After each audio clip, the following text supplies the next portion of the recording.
welcome to Thunder's YouTube garage. I'm Paul. My friends call me Thunder, and you can too. It's been a couple of busy days in the garage. A few days ago, I started sanding the side of the CJ5 with my son Zach, and it was kind of late when we got started, and then it got dark on us, and so we were going to finish the next day, and didn't get a chance to because we had some bad weather come in, and we just didn't get around to it. So that's what we're going to finish today. It's a beautiful morning out there, sun's shining, and should be pretty nice. So we will get started on that.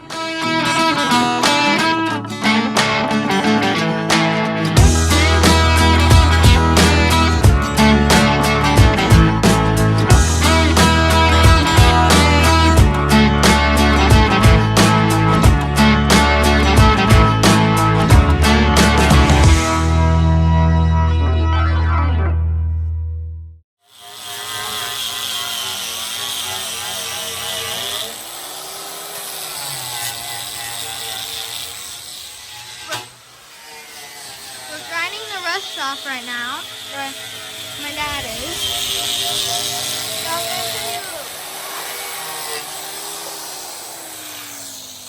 Tell them what you're doing, Dad. So there was this is where the hinges for the tailgate went, in these two places.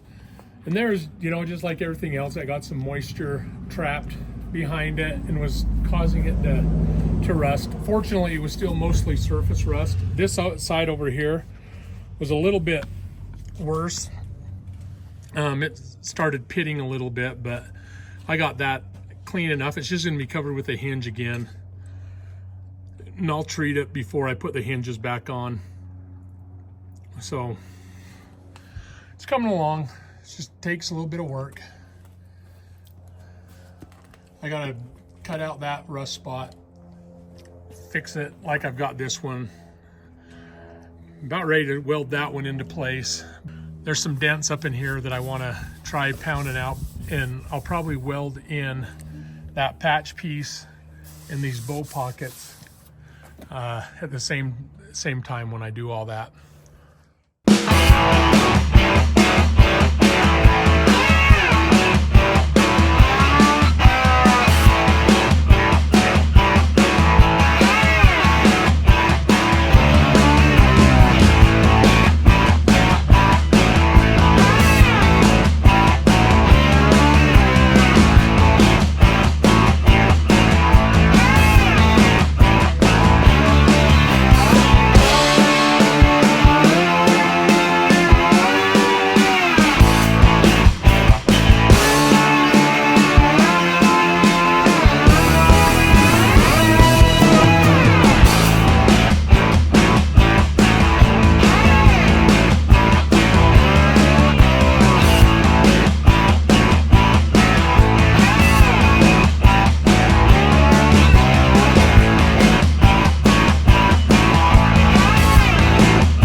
Out and do something.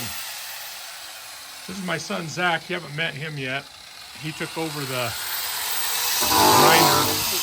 You got up. When I got up.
grinding away.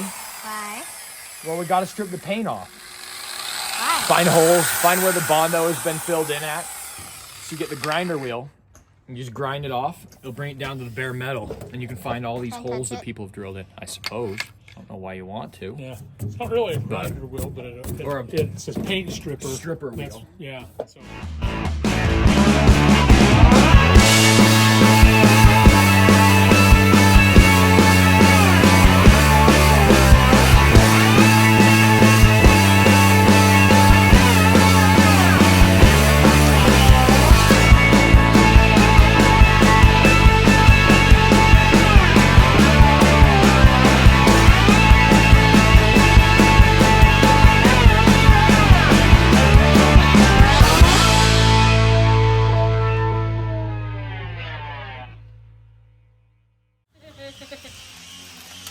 What are you eating? Thin mints, you want one? Yes. Okay. Well, we've got most of this sanded off now. Probably 95% of it on the outside anyway. Doing this, I found a few other spots that need some attention. There's a little crack in the sheet metal there that we're gonna have to fill in. Has some dents there. We found more holes, but that was expected. So next thing we need to do is work on this tub and getting this bed liner out. We also need to And take then- the bolt out the bottom. So in the process of doing that, there's bolts all through the bottom of the tub that we need to take out of here. But like I said, we've got the majority of this tub stripped. Then we will get some fine, maybe 280 or 320 grit sandpaper, and just kind of go over the surface of all this just to level it out a little bit. I know using the paint, sorry for the noise, there's a jack getting dragged down there. But anyway, so that's about how far we are now. We're gonna wipe this thing off and take a look at it. Hello. I am wiping all the dust off after boys sanded all the paint off. So they're over there. And I'm wiping the dust off. So yeah. Bam. So that's what we're doing after. So Okay, here's the Jeep. Mostly all stripped of the paint. Like I said, I still need to do the inside of the tub and get all that bed liner off. But it looks pretty good. I need to get some triangle sanding pads to get in some of those tight corners. And I actually need to take out these cage nuts. I put those in there when I was fitting the firewall in, just so I could hook the floor in or hook the tunnel cover in. So I need to take those out. There's still a little bit of touch up, but you know, probably 90 to 95% of all of the paint on the outside of the tub is gone, and it looks pretty good. Okay, everybody, that's going to do it for me today. Using that surface conditioning tool sure made short work of that. But even with that, we were probably still into it 5 to 6 hours. Just, you know, it was over a couple of days, just stripping all that paint off, but it needed to happen. I pointed out before that there were a lot of layers of paint on that and a lot of unknowns underneath the underneath those paint layers. And so we needed to strip it down to bare metal just so that we knew what we had to work with. In doing so, I found even more little drill holes in the Swiss cheese Jeep is what I'm calling it, that need to be addressed. And so, you know, but there were 4 or 5 layers of paint on that Jeep. You know, I saw white, green, brown, red, and blue paint colors in it. And there is just a lot. The last layer of paint was terrible. You know, I mentioned that before also, that it was just peeling off in some areas. It was, you know, I think it was probably just an Earl Scheib 99.99 paint job that somebody put on it, and you know, and called it good enough. And so we needed to get that off. I'm also going to paint it back to that navy gray color, and I want it to be down to the bare metal before I do that. You know, that's why we took the time to do that. But you know, there are probably some of you body and fender guys who are just cringing at the fact that I use that tool. But you know, I had a couple of bids to have it sandblasted. I would have liked to have done to chemical dip it, but there's not anybody around Salt Lake City. That's where I live. I think the closest place that I could find was in Vegas that did that kind of work, and I just didn't have the ability or the time to drive it down to Vegas and leave it, and you know, for however long it would take them to get to it, to acid dip that tub and then bring it back. And that's just way out of my budget for this Jeep to do it. It's not going to be a concourse rebuild. It's just a Jeep that I want to restore back to the Navy spec that it was when it was new.